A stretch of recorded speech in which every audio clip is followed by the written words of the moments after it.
Character and a very important actor to talk about, but before that, let you guys in on a little secret. I don't know if you've noticed, but Keegan is kind of into the Transformers. What have you done? And you're doing the voice of the little interstitials. Yeah, the interstitials, yeah. How did that happen?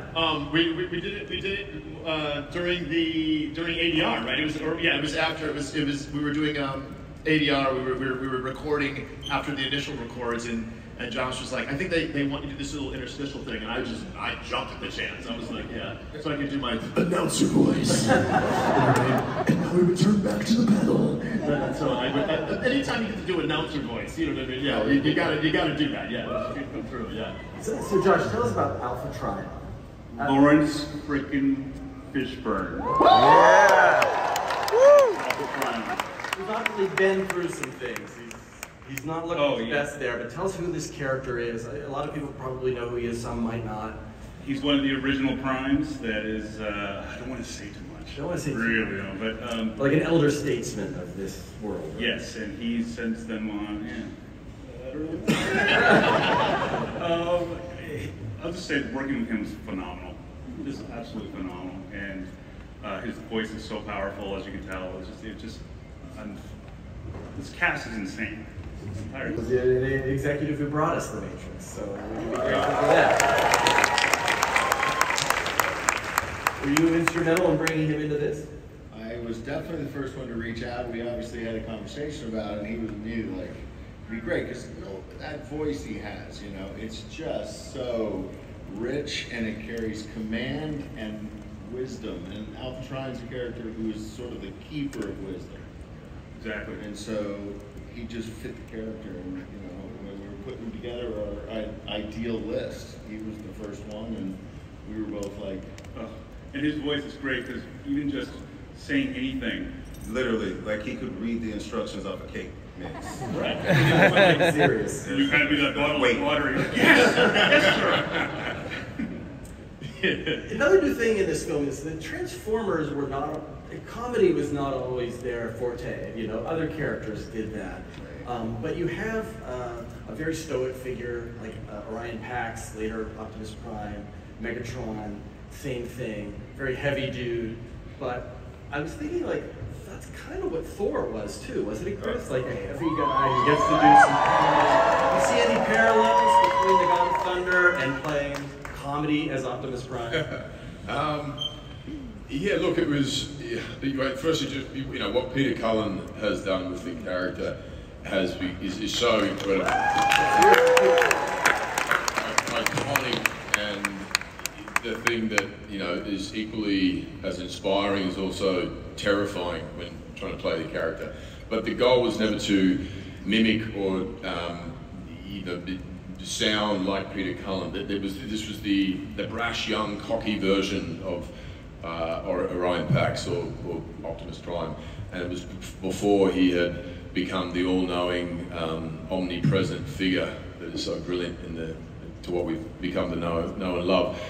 So the sort of youthfulness and the banter and the humour was really important. There was a sort of an eagerness and an enthusiasm between both the characters, slightly idealistic, and they sort of had larger hopes and dreams for what they could become.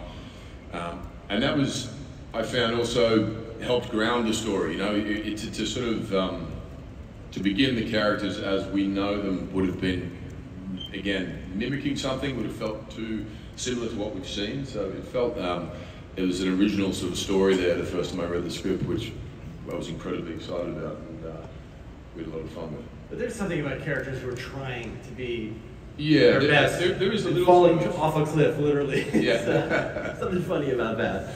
It's like a Butch and Sundance thing.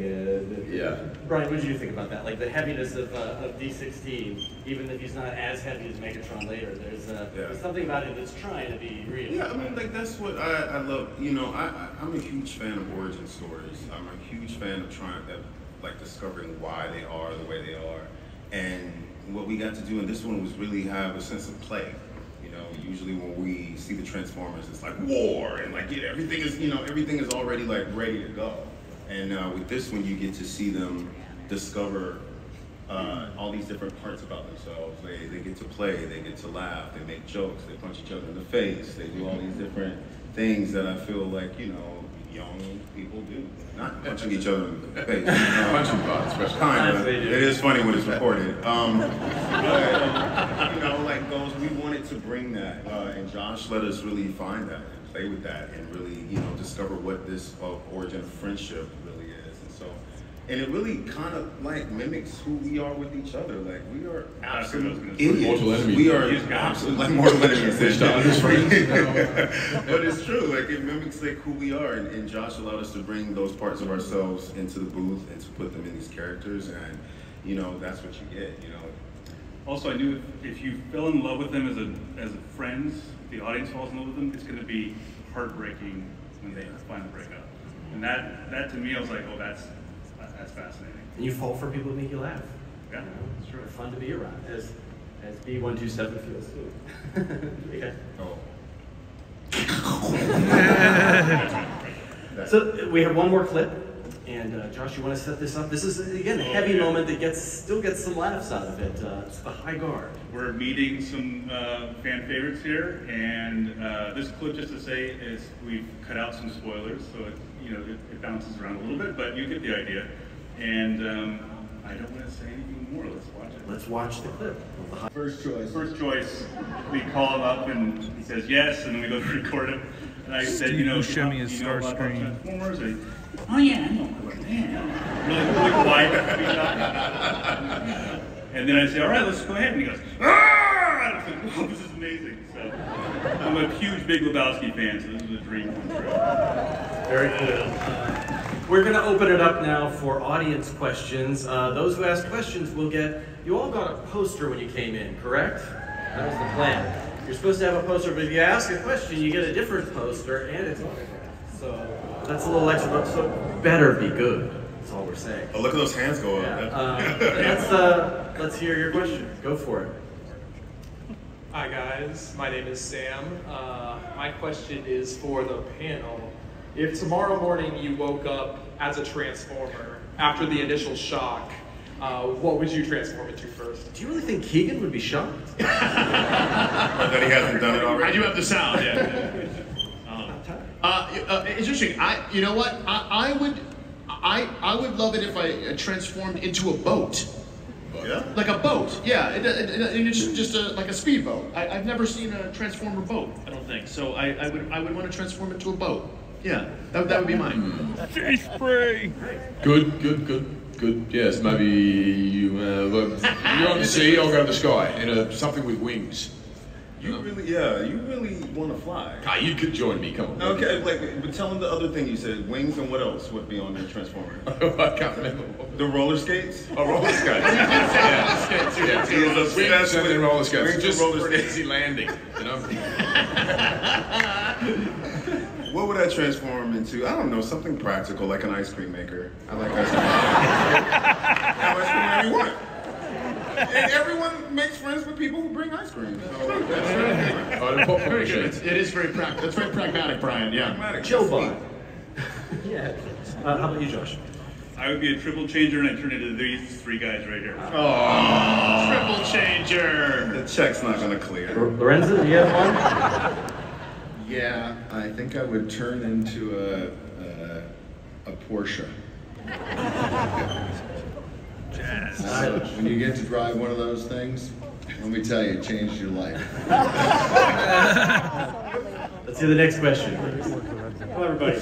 For Chris Hemsworth, my question is, when training for voice acting and not live action, how do you change and maintain your training regime when preparing for your role as a voice actor? I want to know this so badly. How do I change my physical training or vocal training? So, Physical and vocal. I didn't really change my physical training. I had a vocal coach, and it's kind of what I was saying before. It was about being true to what the character was on the page, and then we did play. Josh and I discussed play with the sort of the cadence and the rhythm that Peter Cullen has done so well toward the end of the film, as we see Orion Pax become Optimus Prime. But it's kind of it's kind of like going to the gym for your mouth, you know, especially as an Australian. Can you show me that exercise, the mouth exercise? There we go. What about You all are welcome. what about John Bailey? John Bailey. Let's hear another question. Voice guy. Hey everyone, my name's Luke. What's up, Chris? Nice to What's see you up? again. What's up? Good to see you again, mate. All right. My question is for the panel. Is it possible we'll see a cameo from Unicron or Primus? Spoiler question. Can we spoil that? Can we say that? Can we? Yeah, it's not working. It's not working. It's not working. I don't know. Conveniently just short. Good question, though. Good question. Very good question. Let's hear the next one. That's subtle. Hi, my name's Nate. Brian. I love all your other roles, and my favorite has to be Lemon in Bullet Train. How do you like being a Transformer? It's a dream come true. A truly. diesel. A diesel. Okay, calm down. I don't think Megatron's a diesel, first of all. But yeah, it's a dream come true. I think with every part that I've been able to play, it's been like a dream come true. I'm still pinching myself that I'm even up here. I'm usually out there with you all, and this is like a gift of a lifetime. And so, thank you. That means a lot. Thank you so much. Take our last question here. Go right ahead. Keegan and I guess Chris. Brian. I guess. Jeez. That is a phrase that has never been uttered.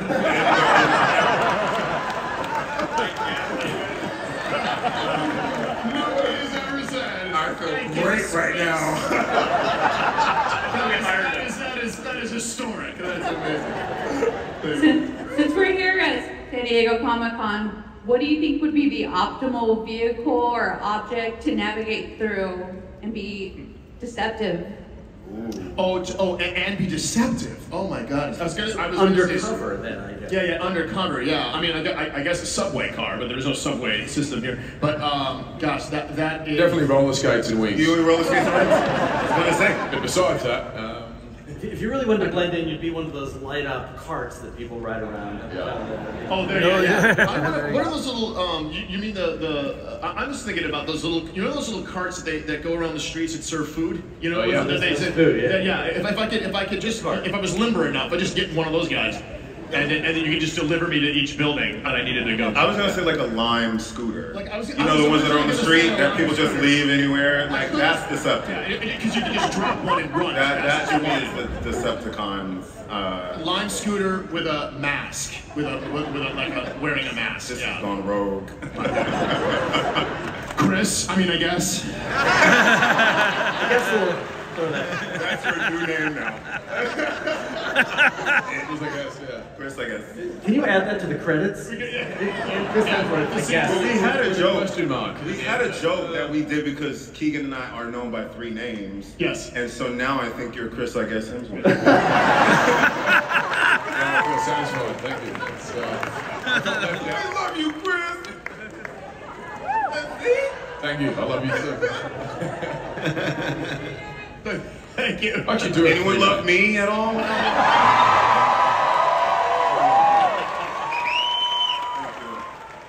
Thank you for taking the bait. Brian, I guess.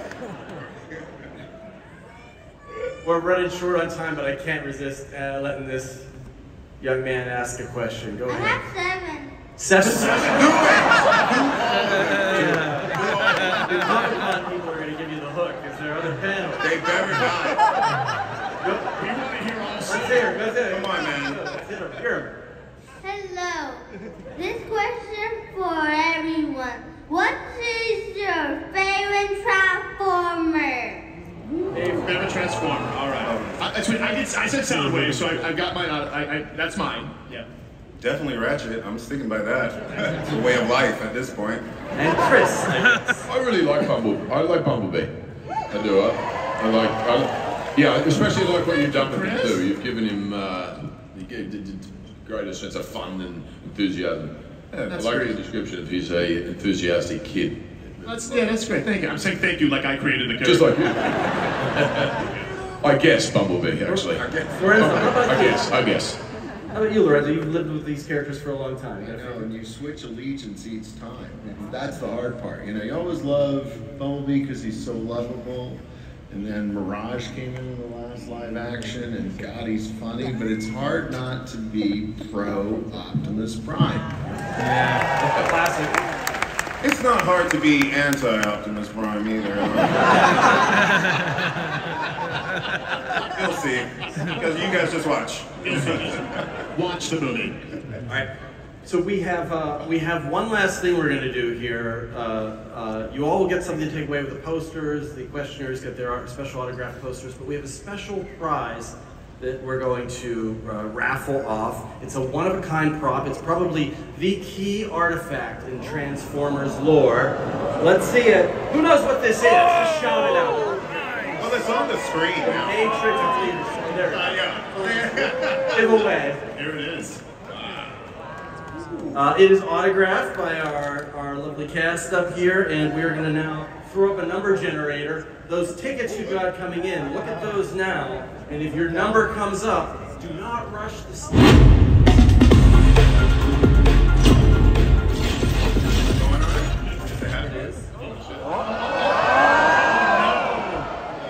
Leave them wanting more. Oh my God, I keep Right there, I'm on your ticket.